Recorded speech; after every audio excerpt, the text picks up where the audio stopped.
Hi, everybody. I wanted to welcome Brianna Beski today. She is a financial advisor slash CDFA with Raymond James. That's right, right? I got your title You got right. it Okay, cool. exactly right. You're good. I just want to start off a little bit. Brianna, can you just give us a little bit of background, maybe how you got into being a financial advisor, and then what prompted you to get your CDFA? Because that's an extra side certificate for you. It is. So two stories. First, I graduated from college in 2008, the middle of the great financial crisis, and I had a hard time finding a job like most college graduates at the time. Thankfully, I did find a job, but it was in a call center, and that's not what I went to school for. So I decided to network around town. I ran into a compliance officer actually from an insurance company, and he's like, "You really remind me of the people on the third floor. You should apply for an internship." And I was like, "Yeah, anything. I'm there." So once I got in the door, I realized this is what I really want to do. There's Mm, an amazing opportunity for financial education and clarifying, what exactly does a financial advisor or just financial services in general, because it can get really complex and confusing. That started back in 2010, and I've been in love with the industry ever since. So that's why I'm a financial advisor, is yeah. I really love the aspect of financial literacy and just making it easier for everyone to understand. Um, Divorce is a little bit more personal of a story. My parents got divorced when I was in my 20s, and I was out of the house. I had my own job, so it didn't affect me financially, but the emotional impact, I mean, it was real. And what Yeah. made a bad situation worse is I saw my parents both making questionable financial decisions during an arguably very emotional time. And we just discussed a moment ago, the financial services world can be complex and confusing on a good day. You add a stressful, life changing situation to the mix, and it's Yeah. impossible. Um, so I feel very strongly about helping my clients really understand where they are today, work with my clients to have them articulate where they want to be, and then work with my clients to create a plan to get my clients right there. And that's been a really gratifying process to be a part of. Yeah. Yeah. Same, right? I understand that. And I have some questions over here, so you'll see me kind of looking off to the side just a little bit here. Um, so I mean, I think we both know that divorce is really unique for everybody, right? Yeah. Unique to everybody's situation and their individual circumstances. So if there's one thing that you could maybe advise on in terms of that, because this is with social media, there's so much information available out there. And there's I know from all of the different divorce groups that I'm part of, there's somebody will go in and post a question and they'll get like 50 different answers within an hour. Yeah. um, and I know how I feel when it touches on the residential lending guidelines or something like that. So is there maybe one, or even if you have more than one, like one piece of advice that you could give from your side of what they should maybe be looking out for, or what's a flag? Ooh.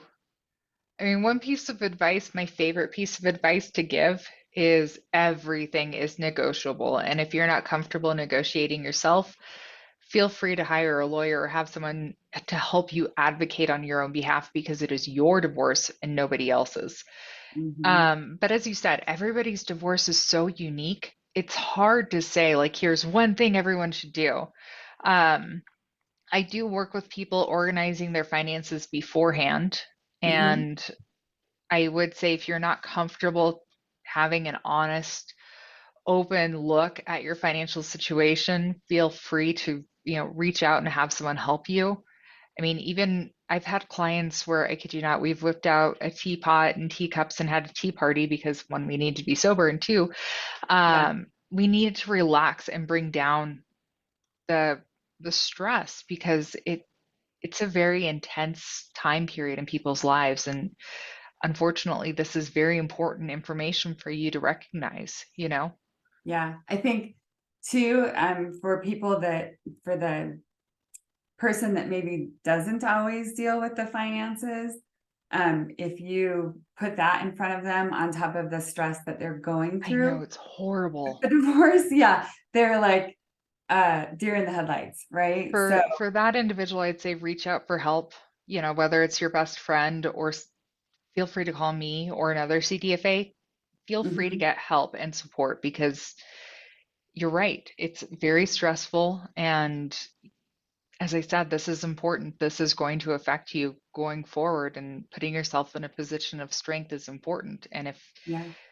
you can get help for that, do it, Mhm. So how does having the CDFA help you to work better with divorcing clients? How does that impact that? You know, it really, one, I deal with a lot of divorces. So while most of my clients, it's their first divorce, that I've gotten to see quite a few. So experience helps. Two, with the CDFA, we really do look at things from a different lens than the average financial advisor. And it allows us to really narrow in on key details that are very often overlooked or missed. Um, I mean, if you like, I can go through more, but I mean, the short answer is I do have specific training into what is important and what does get impacted by Yeah. the split. Is there anything that's commonly missed? Like, you know, Yeah. Um, Actually, so taxes regarding the house and retirement accounts tend to be the most commonly missed or misunderstood parts of that process. Um, so with that, I'm not going to name names, but it's not uncommon. I've seen it a few times where I've run across a situation where they're like, the house is worth 500,000, the retirement account is worth 500,000. Why split the baby? And as a financial advisor, I'm going like, wait, they're taxed differently. They have different like yeah, ramifications. Please pause and let's talk this through. yeah, Um, so I mean that those would be the most often missed. yeah. That's funny. I was just talking to a client either yesterday or the day before, and we were talking about exactly that because everybody tries to figure this out on their own without pulling in experts to help them. And when she told me that this is some of the stuff that she's negotiating, right? Because we know Yeah, everything's negotiable. Um, I said, well, they're in the very, very early stages. And I said, when you take this the next step, you need to make sure that you are addressing these because they are very different, right? they In are. terms You're of exactly taxes. right. And then even if you're going to, like I know some people, when they're divorcing, their intention is only to hold on to the property for a certain period of time. And they are intending to sell it rather quickly. And so, bringing up like raising the flag about capital gains and stuff like that, that they might incur in 2 years that they should maybe be planning for today and possibly negotiating that as well, right? So there's a You're lot. exactly right. Yeah. And especially for people where taxes matter, there are ways to do it tax efficiently that may not be readily apparent to the average individual. Mhm. Yeah, for sure. So let's see here. So when somebody is looking for a financial advisor, maybe a new financial advisor, because we know a lot of times during divorce, both parties don't keep the same financial advisor. So, what are the things that you think that they should look for when they're looking for a new financial advisor? Um, I think the most important thing is find someone that you vibe with. I know I'm saying that funny, but you want to have someone that you're comfortable being open and transparent and free to discuss, your wants, your dreams, your wishes, the realities of your situation. Um, I think that's the most important thing. And if you take one thing from the conversation, that's the one. The next thing Oh, is you want to find someone who knows what they're talking about and will give you a transparent, path towards things. And I've worked with people after their divorce And whether they did it themselves or someone very thoughtfully did stuff for them, but maybe were not aware of details, it's an issue. So you do want to make sure that in addition to feeling comfortable with that person, that they also know what they're talking about, because Yeah. mistakes can happen and they can be very costly. Yeah. I love that you said like you just, maybe it's just your gut. You got to have a good vibe with that person, right? Yeah, I think you really need to trust the person that's helping you with your money moving forward and helping to advise you with your investments. yeah, I agree So, with you. do you have like one, even if you have two, but do you have a memorable case? You can tell stories without naming names, but do you have a memorable case where you were really impactful in a divorce situation? Yes, I've got a couple, but let's stick with one.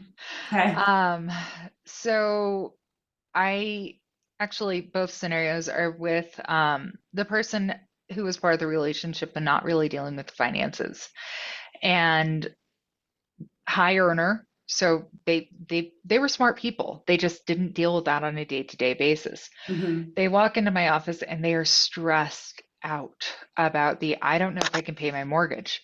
And I assure you, looking at the person's finances, yes, yes, they could, but it's the first time in years that they're seeing all of these bills that have to be paid on a monthly basis. And it's like, oh my God.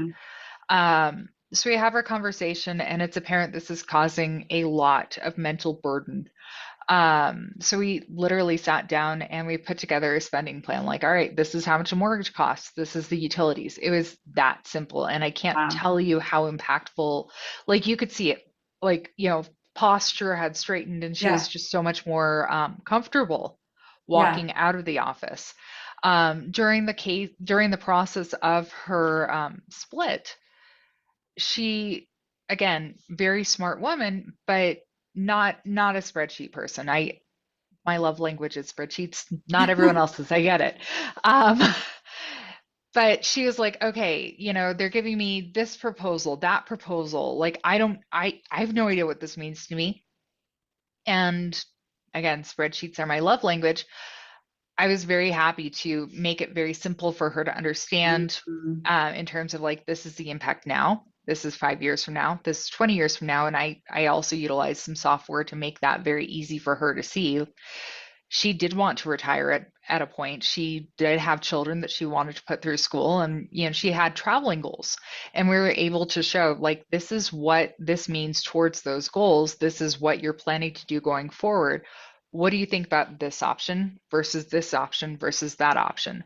So it really helped simplify, or demystify. Like, I don't know Yeah. what these means. Like, my attorney is saying this is good. What works best for you, but I don't know. So that, I'd say that's probably where I was most impactful, where I was able to just hold my client's hand and walk her through this very scary, stressful time. And Right. thankfully, she's past divorce, and you can start seeing, like, happier moments in her life are coming to be more Yeah. often. And finances, while important to her, are not something that's stressing her out, because she has the confidence that what she's doing it's working her in her benefit, Yeah. Yeah. I think that it's uh it's often easy for us because we deal with this stuff day in and day out. So it's a good reminder to, to know that sometimes they're in such a headspace that, I Hmm. mean, they couldn't see a bright red star in front of them, you Yeah, know, just because of the stress that they're going through. And then, putting on top of that something that they are not used to dealing with. So, yeah, sometimes just bringing them down and really simplifying it for them is what can help the most, so that they can see it. I think they can't see it otherwise. for sure. Um, so I guess like, is there anything else that you want to bring up or speak about, to somebody that might stumble across this video? Maybe how you could be impactful helping them, whether it be a consumer or maybe somebody else in the divorce field, like an attorney or a mediator. Um, yeah. Yeah. For individuals, I work with people who both are very into the finances on a day-to-day basis, and I do work with folks who want to organize themselves and come up with fair solutions, equitable solutions. I do work with people who don't deal with the numbers on a day-to-day basis and really helping you understand what your options are and what is in your best benefit and working through that. When I do work with attorneys, it is to help with the client experience. And it's making sure the clients fully understand their options and fully understand what different solutions or settlement options mean to them going forward. So I work a lot with that, if Yep. that's helpful. Awesome. Awesome. So Brianna, if somebody wants to find you to work with you, first of all, let me ask you, because I know you work in Denver, Colorado. You live in Colorado Springs. Are you able to help nationwide, or are you Colorado? Where's your workspace? My workspace is Colorado, but I do have clients across the country, so Okay. I'm very happy to help that way too. Okay. So if somebody wants to find you, how do they find you? You can email me, brianna.beski@raymondjames.com. Okay. I do have a website. If you Google me, Brianna Beski, you can also find me on LinkedIn Okay. and feel free Awesome. to call me too. Absolutely. Well, thank you so much. Thanks for taking a few minutes out of your day today. I really appreciated having you on here, and gosh, have a great weekend. You too. Bye. Thanks.